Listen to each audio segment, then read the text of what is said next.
Hi, everybody. I'm Frank Stanisci of Candid Frank Live, where you'll find us airing our views here on Spanglish World Network on Zingo TV, channel 250. Please remember to download the Zingo TV app at the respective app stores for iOS and Android devices. While you download, make sure you rate and leave a comment. Both apps are absolutely free.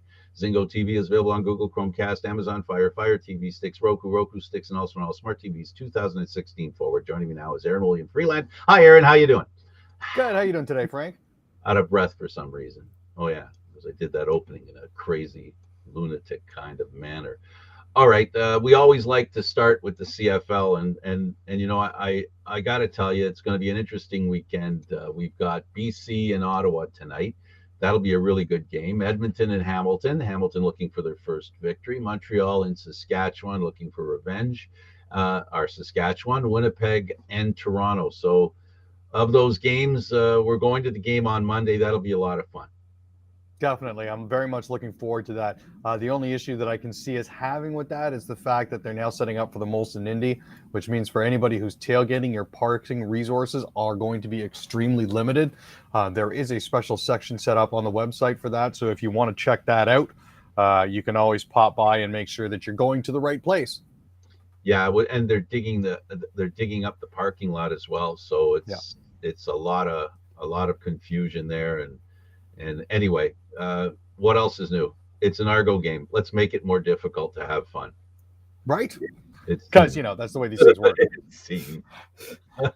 Let's go to the NHL and the Wild trade Kevin Fiala. Yeah, so this was a bit of a surprise for some folk. I don't think they were looking to get rid of him. They have traded the rights to pending RFA Kevin Fiala to LA in exchange for a 2022 first round pick and prospect Brock Faber. Fiala is expected to sign a 7-year deal with the Kings worth about $7.9 million a year. He's coming off the best season of his career, posting career best of 32 goals and 85 points while playing all 82 games. He's at this point here, bringing him in immediately bolsters the Kings' top 6 forward core, so that's a good thing for them. They're trying to make another run at prominence and trying to, get themselves back into the playoff picture. So it's not entirely surprising that they would do this. Yeah, they were one game away from the semifinal, so yep. That goes to show. The Bolts, their new complaint is they have a long list of playoff injuries.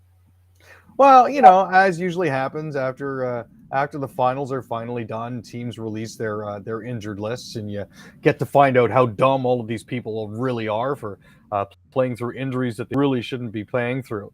Belmar had a meniscus injury starting off the playoffs. Cirelli had a shoulder and AC joint sprain and a dislocated shoulder versus Colorado. Kucherov had an MCL sprain versus Colorado. Nick Paul had an AC joint sprain versus New York Rangers and an MCL sprain versus Colorado. Perry had a shoulder injury. Point had a quad tear versus Toronto, which forced him to leave in the first round. McDonough mangled his finger from blocking shots. At this point, all players are expected to make a full recovery, but a lot of them were basically the walking wounded. The Stanley Cup final is a war of attrition. Right? It's what it is. Every time. Sabres re-signed goalie Craig Anderson to a 1-year contract. Yeah, once again, the Sabres are demonstrating how serious they are about improving during the offseason by re-signing 41-year-old goalie Craig Anderson to a 1-year deal. Now, he played for Buffalo going 17-12-2 last season and leading the team in wins despite missing a lengthy stretch with a neck injury. I think they're basically looking for just a little bit of stability on the back end, mainly because he was as solid as he was for them. But as it stands this year, Anderson is projected to be a backup behind Ukko-Pekka Luukkonen, who spent last season mainly developing in the minors until called up for emergency service. He's supposed to be their number one. But the pressure won't be on him because there'll be a great veteran there to step in case necessary. That's the hope. And we're looking at, I think, a similar Koskinen-Smith situation. So yeah, we'll see where that goes. Except the Sabres hope that their other goalie stays. Challenge accepted. Richardson steps in as Blackhawks coach. Now, for those of you who remember your hard-nosed Leaf defenseman, Yep. Luke Richardson was certainly My one of those. assistant coach took over, remember, during COVID. Yep. So, yeah, the Chicago Blackhawks are one of the NHL's worst teams last season. Uh, well, they said, we're going to give it to this guy. So, I mean, he played for 21 years. He played for 6 different NHL teams. So we'll have to see what's going to happen there. But coming out of Ottawa, he's stepping in for Derek King, who finished the season as the interim coach after Jeremy Colleton was fired back in November. Yeah. Well, in 1967, the last player to score in the Stanley Cup final was Jim Pappin. He passed away, 82. And by the way, good segue, former Blackhawk. Yes, he was actually named one of the 100 greatest Leafs. As you mentioned there, he was given credit for Toronto's second goal in a 3-1 series-ending victory over the Habs on May 2nd, 1967. Apparently, Pete Stemkowski deflected it in, but allowed Pappin to take credit to earn a contract bonus. So a little bit of selflessness there. It's about money. I bet you he got a beer after the game. The Yeah. Flames, beloved Calgary Flames trainer Jim Bearcat Murray, dead at 89. Yeah, so this is another passing of another fan favorite and a team favorite. Bearcat was born in Vulcan in 1933. His family moved to Okotoks. He's still a resident. His family still lives there. Prior to his time with the Flames, he served as a trainer for the Centennials and Wranglers of the WHL and the Calgary Cowboys of the World Hockey Association. He was widely acknowledged as one of the best physical trainers, and a lot of people swore up and down by him. He was apparently a miracle worker. Got to drink from the cup a couple times, and there you have it. So rest in peace, man. He's going to be missed in and around. The Oilers Condors team has news. So the Bakersfield Condors, the AHL affiliate, have decided that they are going to sign their coach to a longer-term deal. He had Colin Chalk was originally brought in as an interim coach partway through the AHL season. But as it stands, they liked enough of what they saw that they said, yeah, we're going to name him the 9th head coach in Condors history. So it's good for them. He had a 13-5-1 record down the stretch. He helped them earn their first playoff sweep in team history and made them one of the 3 teams in the top 10 in goals for and against. So apparently Landeskog's neighbor was the first one to be able to celebrate with the Stanley Cup. They delivered it to the wrong house. Yep, it arrived there, and I think they kind of recognized who it should have gone to, but kept it under wraps for them. No kidding. And then, of course, there's Nazem Kadri, who proved that he had Stanley Cup pedigree, wins the Stanley Cup, and he gave a little salute to the Leaf organization, a well-deserved salute, I might add. Oh, indeed. A lot of people made a lot of hay out of his comment about how pardon me, anybody who thought he was a liability could kiss his derriere. Let's be honest here. He only played 19 games with the Maple Leafs in the playoffs over the course of 9 seasons with the team. When he did manage to stay in, the Leafs did reasonably well in the playoffs, but the fact that he eliminated himself voluntarily from a couple of seasons, I think, helped contribute to the impression that he was a liability when it came to that sort of thing. Well, he was a liability because the whole team was a liability. He was there with the Leafs when players would get mugged in the corner and teammates would just stand there and watch it happen and just look. Oh, are you okay? Is everything all right? Oh, did you hurt my guy? You didn't hurt yourself doing it, did you? No, that kind of stuff. He was the only guy that cared about his teammates. The rest of them didn't. And they still, for the most part, still have a problem doing that. That's the kind of character it takes to win the Stanley Cup. But he did go, let's be clear about something. Even when he went to Colorado, he got suspended for an elbow. So he has an edge. But here's what I'm going to say to you, Aaron. That's how you win in the playoffs with guys like that who are one step away from going off. Unfortunately, that's the reality of if you watch the playoffs, you saw it over and over again. You saw players that went a little too far, but it gave them an edge. And we all know that when you get down to the playoffs, the difference between Team A and Team B is very little. So, intimidation can be a factor, and or revoking it can be a factor as well. Well, and the hope is, and the impression seems to be that he did actually learn his lesson with his last suspension in 2019. I So, think I think he did. I really do think he did. yeah. And unfortunately, I don't know if you know this. Back to the Chicago Blackhawks, Stan Mikita was a player who took all kinds of penalties very early in his career. Very early. I mean, it was to the point where they were just going to release him. Chicago just had enough of him. He was just taking too many penalties. And then something just went, a switch went off, and all of a sudden he became one of the greatest players in hockey history. So if you look into his history, you'll find that that's who Nazem Kadri reminds me of, is somebody who comes into the game with a real chip on his shoulder for whatever reason. I'm not here to tell you I know why he has a chip on his shoulder or why Stan Mikita had a chip on his shoulder. But once they decided to play the game and understood that it was of no benefit playing the other way, when they concentrated on playing the right way, they became very good at it.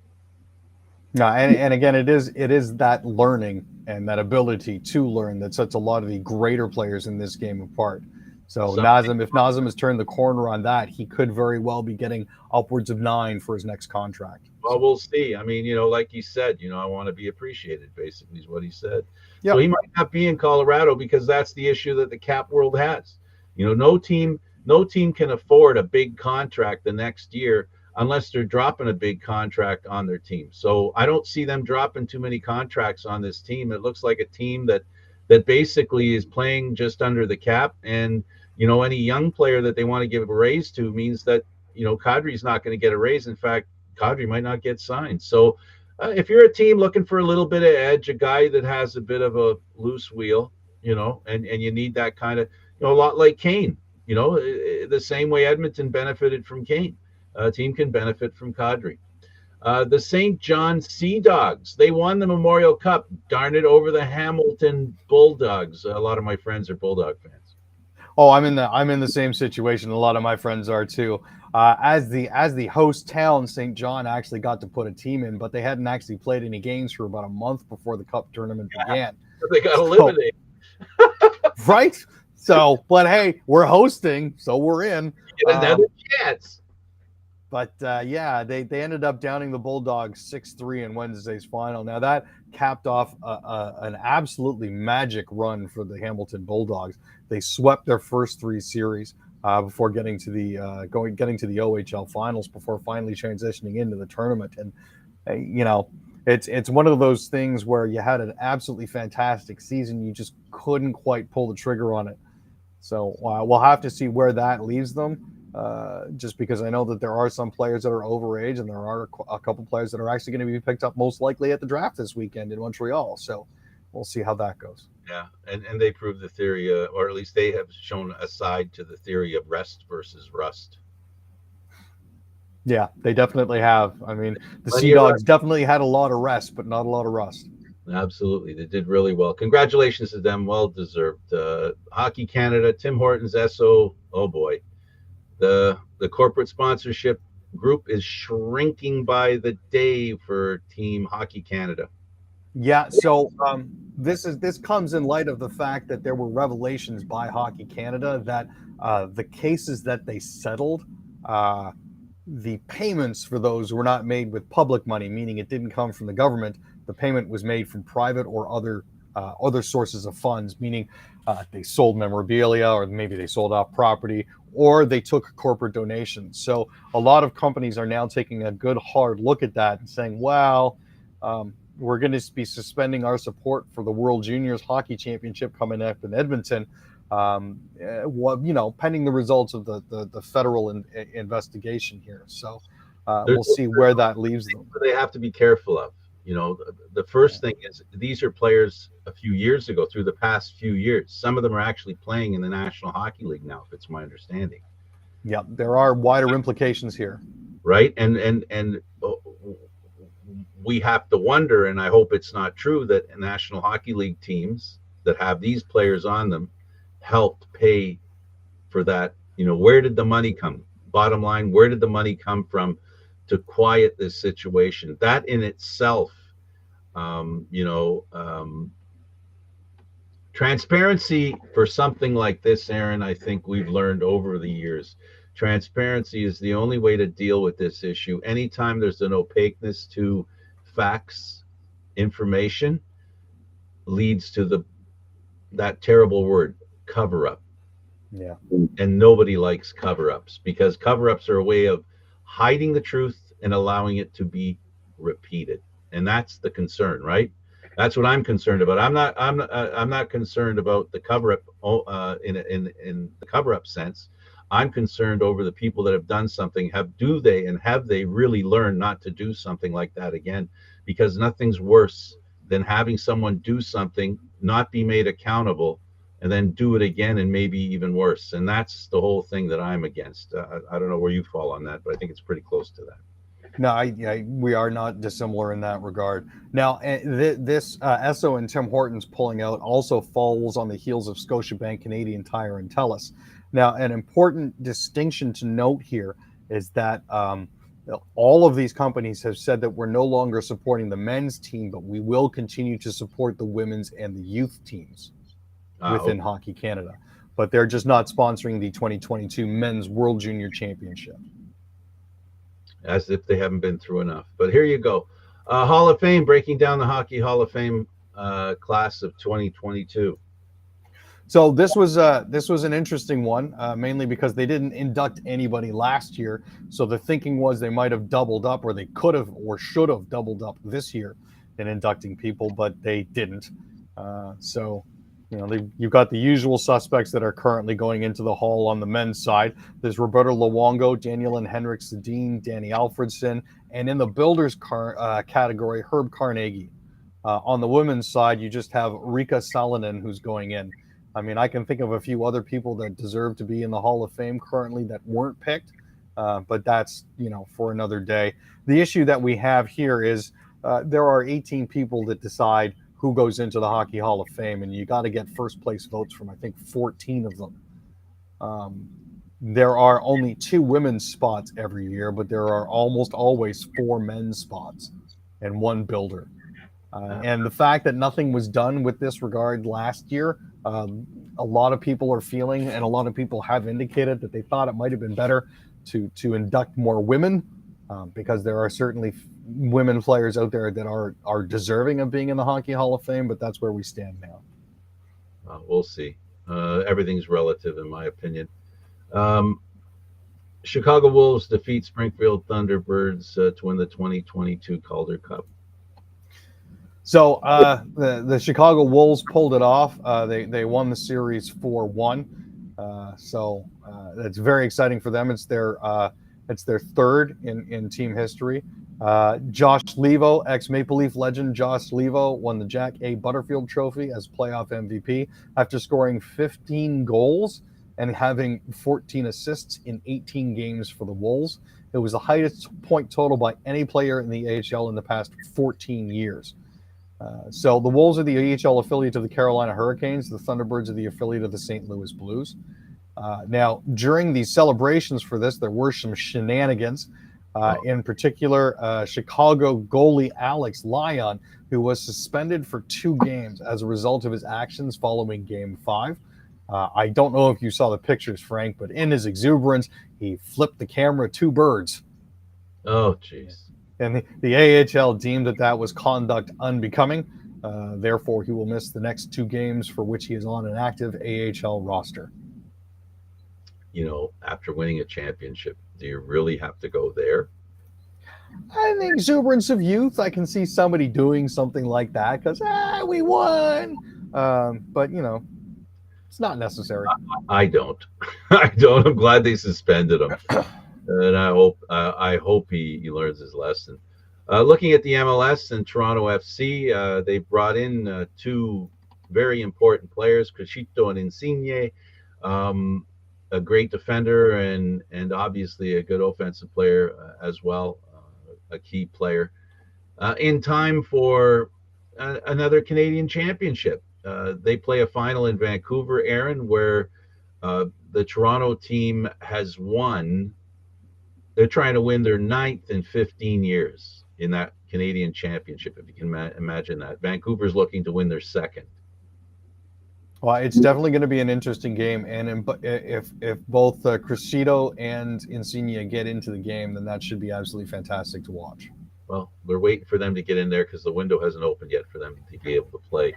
Major League Baseball, Rob Manfred says he wants robot umps in Major League Baseball by 2024.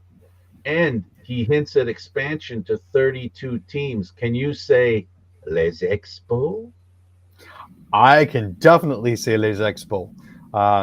He was on with Don Van Natta Jr., and he hinted, Manfred hinted at a lot of on-field reforms that he'd like to see, basically from robot umpires to expansion.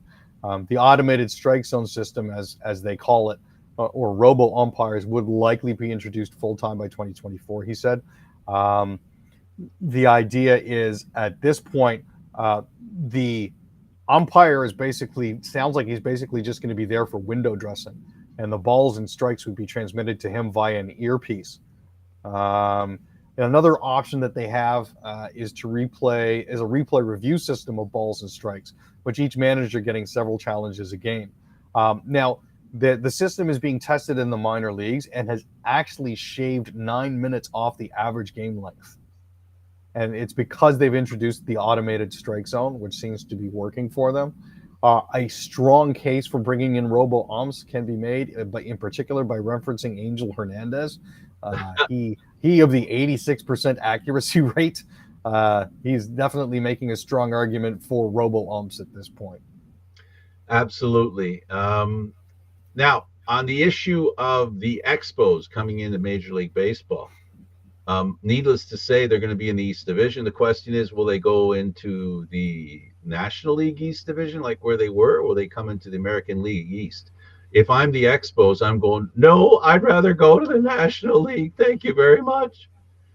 I don't think I would rather increase our chances of having two Canadian teams in the World Series while having the Expos and the Jays playing in two different leagues as opposed to both being in the American. I mean, if you ask the Jays would probably say, listen, move us to the National League East and put the Expos in the American League East. No, well, as far as ticket sales are concerned, it's great where the Jays are. But you can see in the playoff hunt and the race, it ain't, it's amazing. It's been like this longer than it has for the Leafs in the Atlantic Division, right? Because this is the way, for the Jays forever. Tampa Bay, the team with no money that can outplay everybody. And then you got two of the most expensive teams in the league in that one division. So, it's quite a battle, in that division. And every year it comes down to who ends up spending more money, and it gets frustrating after a while when, you have the players there. We just can't seem to get over that final hump for playoff success, The Yankees are the Yankees, buddy. The Yankees. Yeah. The Blue Jays, I watched the game last night. It's the first game I've watched from beginning to end. The Jays lost it in 10 innings, and I saw it coming. It's another one of those situations where we see in sports all the time where a team does get their opportunity to win, in fact, get a very big opportunity, which required a little bit of effort, a little more effort, I should say, because they always give effort. We know that. But they just didn't give that little bit of effort when it was necessary, and then came up short 6-5. Yeah, and I mean they managed to get their 3 runs, but then their relievers failed them. Matt Strom actually gave up 2 runs in the bottom of the 10th before getting Springer to fly out with runners in scoring position to end it. One can't help but think that this might have gone better for Boston had Tanner Houck been able to travel north of the border. Nope, no vaccination, no can do. No vaccination, no can do, but, my freedoms. So as it currently stands, he's cost his team a few games when it comes to wins here. If he's in the game, based on the fact that he's a decent reliever, the story might have been different. The issue becomes later on in the season, down the stretch, Boston will be back in Toronto to play the Blue Jays in another 3-game series, which could potentially have playoff seeding implications. So my freedom. Exactly. But I mean, as we're looking at it here, if Hauk isn't around because he's decided to be selfish, I think as a team owner, I would be seriously looking at his commitment to the team. Well, So it's his right. I understand it's his right, but he also has to understand the wider implications when it comes to playing a team sport. I think he's well aware. Oh, The probably. Blue Jays announcer Buck Martinez, who's finished his cancer treatment, is eyeing a return to the booth. And if things all worked out well, I'm going to change his name to Luck Martinez. Yeah, he had announced in April that he'd be stepping away from his broadcast duties for a little while as he began treatment for an unspecified form of cancer. Dan Schulman posted on the 29th that he posted a video, on a picture, on his Twitter page, just saying, "Hey, I just wanted to let you know, Buck's finished up his treatments, all went as well as it possibly could have." He's got a picture of Buck ringing the gong outside the cancer ward there. So it is possible that Buck could be back in the booth by the end of the season. So looking Awesome. forward to that. The guy. Love the guy. Hornets forward Miles Bridges arrested on eve of free agency. Well, there's a way to sign a new contract. Well, I mean, these things happen, the exuberance of youth and all of that. But yeah, he was arrested on California after a warrant was issued. He was arrested but did not release details on the charge.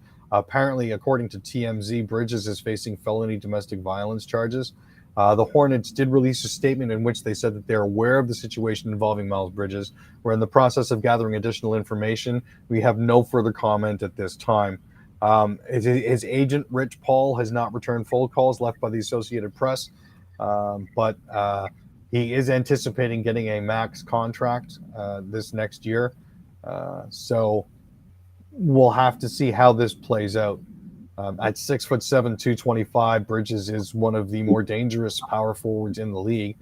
And with his point totals, he's definitely a lucrative signing. I'm just, there's all these legal issues that have now cropped up that may be an impediment to him continuing with his career. Spurs trade all-star point guard DeJounte Murray to the Hawks. So, as we get towards silly season and the opening of free agency, these things will start to happen. Now, they traded DeJounte Murray for Danilo Gallinari and 3 first-round picks. So the Spurs are going to be getting Charlotte's 2023 first-round pick from the Hawks, in addition to Atlanta's first-round picks in 2027 and 2025. The Spurs will also have the right to swap picks with the Hawks in 2026. So the Spurs made the deal after selecting 3 players in the first round of the NBA draft. That's Jeremy Sochan from Baylor, Malachi Branham from Ohio State, and Blake Wesley out of Notre Dame. So we'll have to see exactly what comes of this, but it certainly does look like a team is looking to restock the cupboards. A little heart and ball. James reportedly declines $47 million option from the 76ers and intends to return on a new deal. Yeah, so this is one of those situations where that $47 million didn't seem to be enough. Now, he did indicate that he wanted to stay in Philadelphia. He's eligible this offseason for a maximum contract worth $270 million over the next 5 years, regardless of whether or not he picked up the option. And that remains the case again after his decision to do so. Now, I'm not sure as to the wider implications of this because I'm not as familiar with the NBA salary cap or salary situation as I should be. But it seems to me that this offers the team a little more flexibility with regard to his salary. So absolutely. Looking at news starting in Canada, Freedom Convoy has changed what the Canadian flag looks like, not to everyone, but to some people. I think positively and negatively from my perspective, from what I can see. Yeah. There are some folks that feel that the people, if you put up the flag on someone with fringe ideas like an anti-vaxxer, there are other people who are proud of the flag and how it's been used. The connotation I think that goes along with this, and the common sentiment that seems to go along with this is people who are the loudest are always the ones that are waving the flag to try to defend their position, whether that be good or bad. And how that plays out for other individuals is a different thing. I get upset these days, or at least off put, when I see the Canadian flag on trucks. It's off putting for me because of the link with truckers and with the convoy. I know that's not necessarily the case. I know most of these people are still law-abiding, decent Canadian citizens who are proud of their country, but the issue is that the flag, for some people, like myself, has been tainted by its use by the convoy. From my 2 cents on that is I just get the sense that people who wave the flag are waving it because they feel other people don't respect it. And they're waving it in people's faces who love that flag as much as they do. They just don't love the flag or love what they love as much as they do. And I don't like when I see, personally, I don't like seeing the flag being used as a weapon, and I think that's what you're talking about. If we take it at its root, it's not that it's on the van or truck or car because they love their country. They're using it to say they're not happy with what's happening in their country, and that's kind of disheartening, I think. You know, I wish it wasn't that way, but that's the way some of us feel. That's the way I feel when I see the flag being waved right now. I don't know whether it's for pride, or for its anger. Does it represent pride or does it represent anger? And that's sad, and that truly is sad that I feel that way. I'm not putting that on anybody else there, not even you. I'm just saying that's how it feels to me. No, and I can certainly understand that. And again, the flag never really should be used politically or to further a political agenda. It should be used as pride in country. Hang on a second. Hang on a second. Are you saying that you shouldn't use the flag to say you're more Canadian than someone else?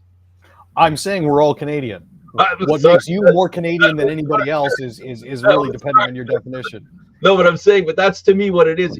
How do you use the flag to say you're more Canadian than someone else when Canadians overall, we're all different and we're all equal? That's the whole point. So, of course, if you're waving a flag because you're different than someone else, the flag already establishes that you don't need to be angry about it because that's the way it is, dude, like it or not, or dudette, depending who you are.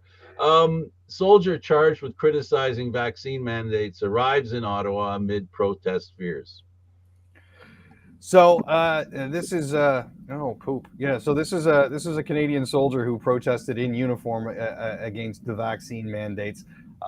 He apparently, it has been discovered that he does have alt-right ties, and was actually photographed and videoed walking with Pierre Poilievre towards Parliament Hill this afternoon as part of Pierre's engagement with the Canada Day convoy protest. So it seems that even those within our own government are jumping on board with this sort of thing. So I'm not 100% sure what to think about this, but at the same time, I can't be slightly disappointed in Pierre. I understand what he's doing in his attempt to garner votes, but at the same time, it's like, come on, man, you're smarter than this, or you should be. Free speech doesn't mean intelligent speech. It just means free. Supreme Court says expanded rape shield laws are constitutional. So, and this is something that I believe is important. When we talk about rape shield laws, they were enacted 4 decades ago, 40 years ago, to prevent a complainant in a sexual assault case from using evidence of their alleged victim's sexual history used to discredit them. So if, for example, if someone were accused of assault, of sexually assaulting someone, they couldn't then turn around and raise their accuser's sexual history. Like, oh, well, they've had 40 partners, they were sluts, against them. And that's an important step. Okay. I'm not sure, but okay. Canada extends COVID-19 border measures until September 30th, including the Arrive Canada app. So the federal government did say that it was going to extend the COVID-19 public health measures for travelers entering Canada. It also said it's going to continue the pause of mandatory random testing for fully vaccinated travelers at all airports until mid-July. Now, they first announced this pause a couple weeks ago in June. And they said on Wednesday that it's allowing airports to focus on streamlining their operations. What they're trying to do now is they're trying to relocate the COVID-19 testing for air travelers outside of airports to select test provider stores, pharmacies, or by virtual appointment.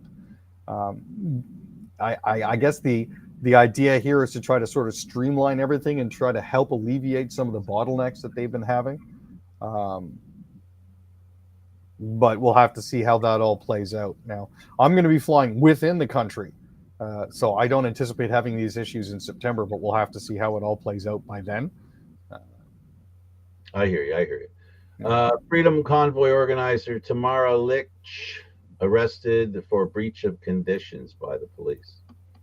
So in Medicine Hat, she was arrested for a breach of her court conditions.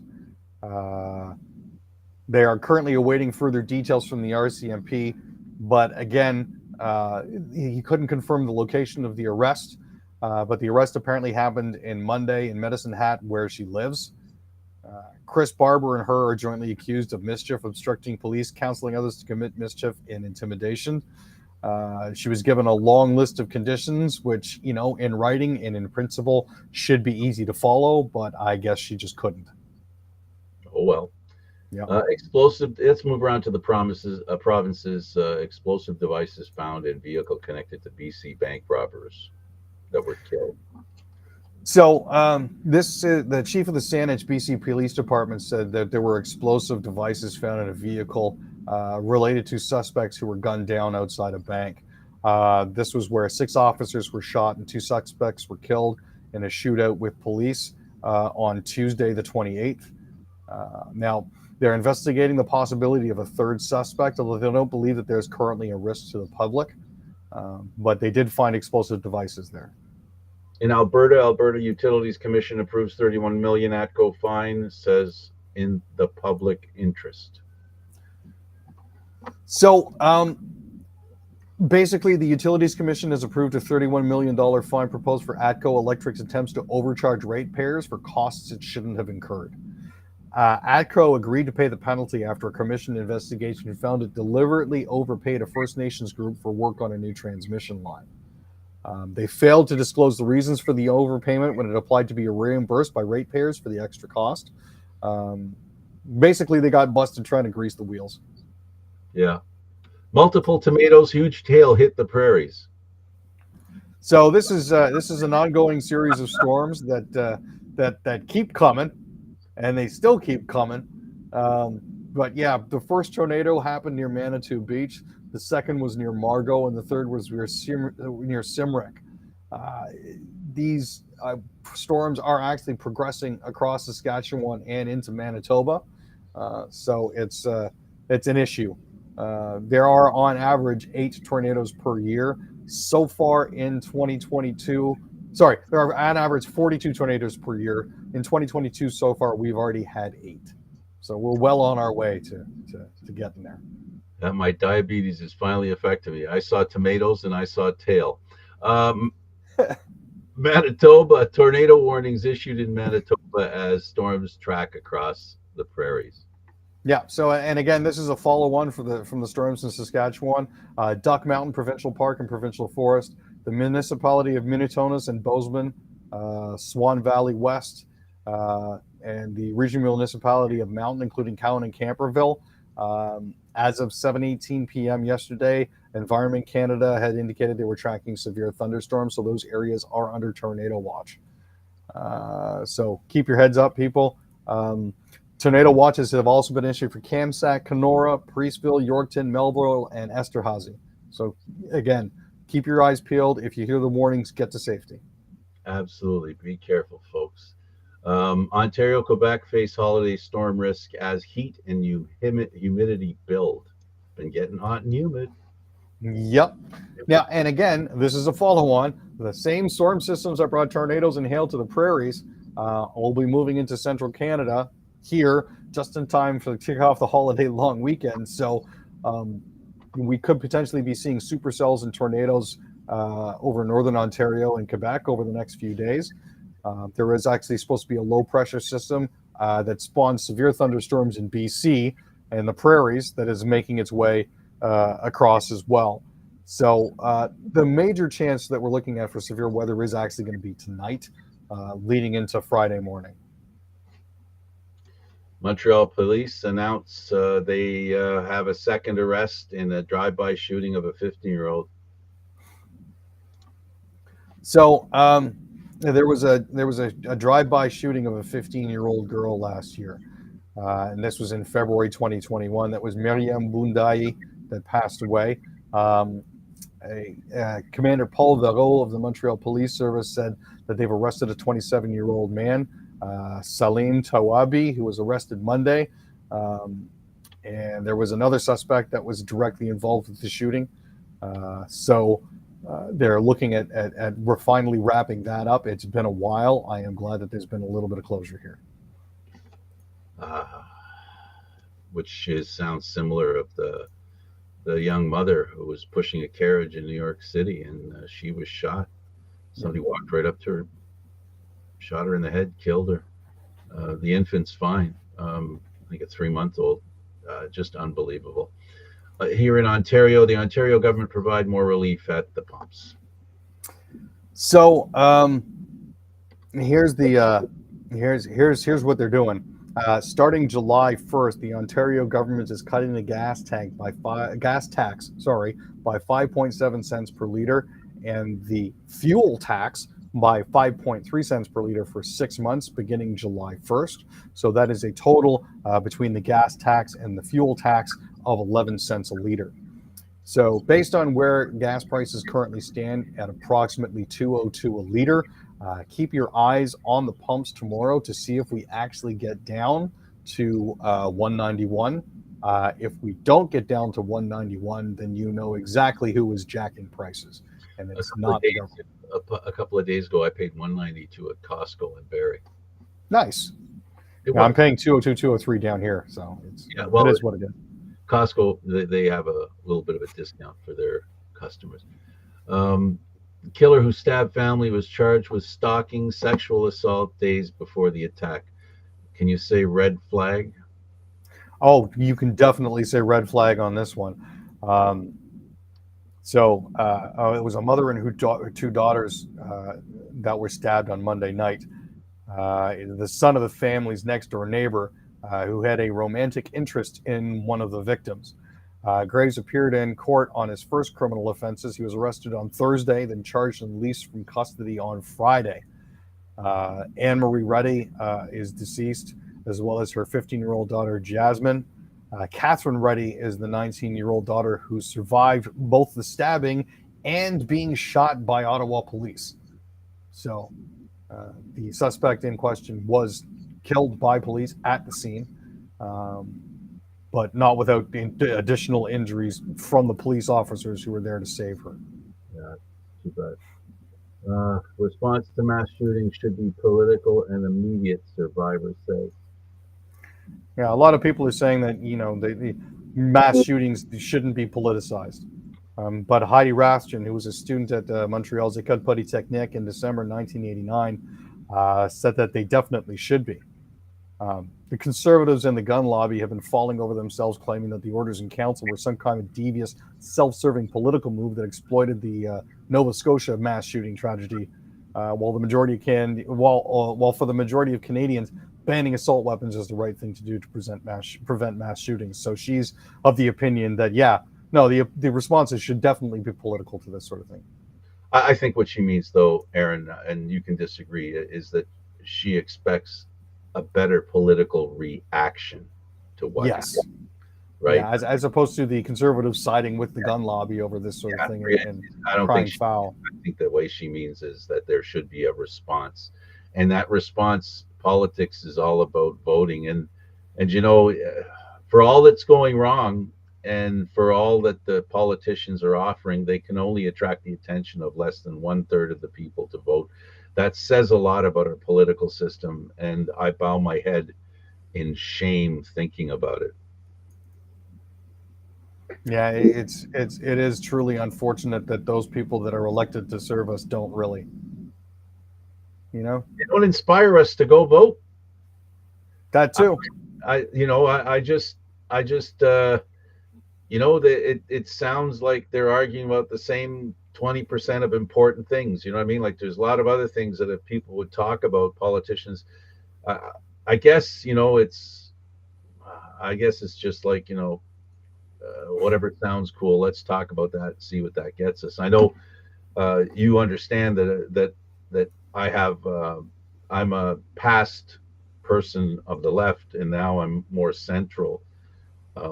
I see that what that nice young lady was saying, that survivor was saying. I want you to know and to help people to see what happened. Stop sweeping it under the carpet. Stop distracting people from what the issue is. The issue is innocent women were killed by a gun carrying lunatic who was able to get a gun unquestioned. And he went about killing people for what? For no reason. I hope people understand what I just said. Somebody went and killed people for no reason.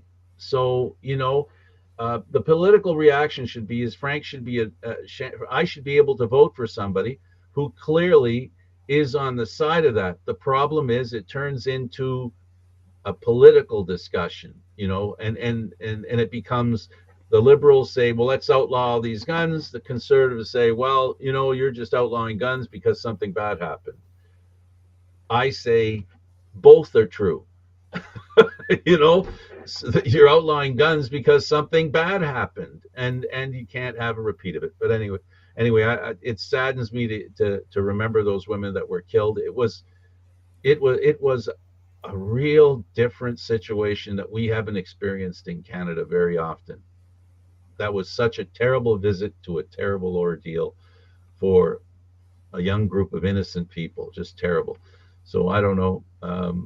The prime minister's. I don't know. How do you feel this goes into outlawing guns? The prime minister has said, while in the United States they're taking a different perspective. In Canada, we're outlawing guns. Are you satisfied with what the Liberal government is doing? I mean, the way that I see everything here, it's they're doing as much as they can within the already established framework. It's hard enough as it is in Canada to get a gun legally. There are the three different classes of weapons that you're allowed to get.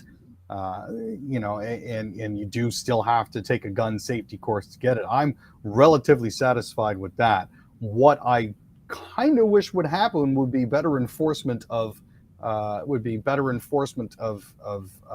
laws that are already on the books to punish individuals who do transgress. I also think one of the things that needs to be done, and I know the police are doing the best they can, and I'm for them redoubling their efforts, triple doubling their efforts, and quadruple doubling their efforts to eliminate illegal guns. Guns that aren't legal are the ones that kill people in inner city and places like that. I know that unfortunately, when it comes to illegal guns, the people who have them sometimes benefit from the fact of who they are. So they are forgiven almost for having them. But if we don't make it a crime to use an illegal gun or to have an illegal gun in your possession, I don't know how we stop some of this stuff, because that 15-year-old kid in Montreal that was killed, I laid dollars to donuts. The gun that shot them probably wasn't even a legal gun, Aaron. Yeah. No, and the fact of the matter is that there's stuff that needs to be done that within the current existing framework is very difficult to accomplish. It's not impossible, but it still takes longer than it should and is more difficult than it should be. Yeah, and then you look at the United States, and their the Supreme Court. Now in New York, you can carry, or at least the law is going to change that you can actually carry a gun in public. And the mayor there, and I think a lot of people understand this, is that, road rage, people go after each other with tire irons. Now you're saying they can carry a gun with them. Yeah, that doesn't do good for anybody. So my goodness, I mean, it's insane. So justices to hear GOP appeal that could limit state courts. And when I say limit state courts, limit the ability of state courts to ensure that the Constitution is followed through during the electoral process.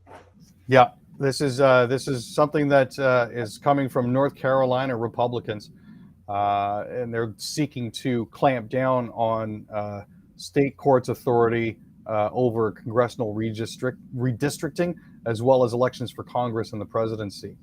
The justices are going to consider whether state courts finding violations of the state constitutions can order changes to federal elections and the once a decade redrawing of congressional districts. There's another part to this, Aaron, which isn't in that story, I guess. The other Mhm. part is it is when the electors go to the state. The states are trying to change the rules so that the legislature in that state can change the slate the can change. Oh my goodness. Uh, oh boy. Now I just drew a blank. I had it in my head. Um, not the votes, but the way the president's elected. They can basically say, forget how the people in this state voted. We in the legislature know better, and the courts Yeah, that's one of those situations that certainly will crop up. electors. It's just in my head. Just it disappeared. Well, I'm glad you got it back. Yeah, no, and that's what they want to do, Aaron. That's what's really scary. I understand how the Supreme Court, because it's a super majority of conservatives, 6-3, how they want to adopt conservative principles, which basically says federal government out of our business, state makes all the decisions. But in the case of a state, the politicians shouldn't decide who's president, the voters should. And they're trying to change the rules so that the state legislature can say, we don't like the way the voters voted, so we're saying this guy's the president. Good Lord, so much for democracy. Well, and that was part of the Republican plan as well, was to seed electors with people that would Right, back them, right? So right. it's a quiet and slow moving coup. Well, it wasn't so quiet on January 6th. And the whole point of January 6th was, if anybody who hasn't figured it out yet, here's a simple review. The idea was to stop the slate of electors being voted on. In other words, the way the election went, so that they would be forced to go back to the Congress. And the way the votes work in the Congress, it isn't a slate of electors. It is instead the states vote for the president. And because the conservatives have more states, they would have made Trump president. And that was the plan. The plan was to cause the rule of law, the way it was going, to be followed through and completed. Then the default, get out and change the rules. It's terrible. R. Kelly, really quick, only a couple of minutes. 30 years in jail for sex abuse. He got 50 years. I heard that he asked for a younger punishment. I mean, lower punishment. Sorry. Dude. Well, yeah, he has actually faced 30 years in prison for using his celebrity status at the age of 55. That means he's not going to be getting out until he's in his mid 80s. So it's long overdue, a lot of people are saying. So I'm glad to see that he's been found guilty, glad to see that he's got his 30 years. Sad that he's going to appeal, but that's his right. So Now, on another issue, we got a minute left. Apparently, the Supreme Court says that the federal government, and that's something that the EPA can't do now, is they can't limit greenhouse gases. yeah, so what they're basically saying is the EPA does not have the authority to limit emissions across states. So again, they're taking the power out of the federal government's hand and giving it back to the states, the majority of whom, when it comes to major polluters and industries, happen to be red states. And well, the state that brought it to the Supreme Court, Virginia, Coal. it's about coal and turning coal into electricity. All right, Aaron. So, Go ahead. No, go ahead. I'll give you another. I was going to say also Missouri's another one of those that are cashing in on it because Absolutely. It is what it is. What makes the world go round. Thanks to Aaron William Freeland, buddy. I'm Candid Frank Stanisci. Thank you for watching Candid Frank Live, Aaron, Mondays, Wednesdays, and Fridays at 6 p.m. Eastern Standard Time. The show can also be heard on the Spanglish World Network, for Zingo TV, Sorry, for Candid Frank Live, other news and entertainment sports programming we offer, please check out SpanglishWorld.ca. Spanglish World. Watch it, hear it, read it, download it, and live it. Ciao for now.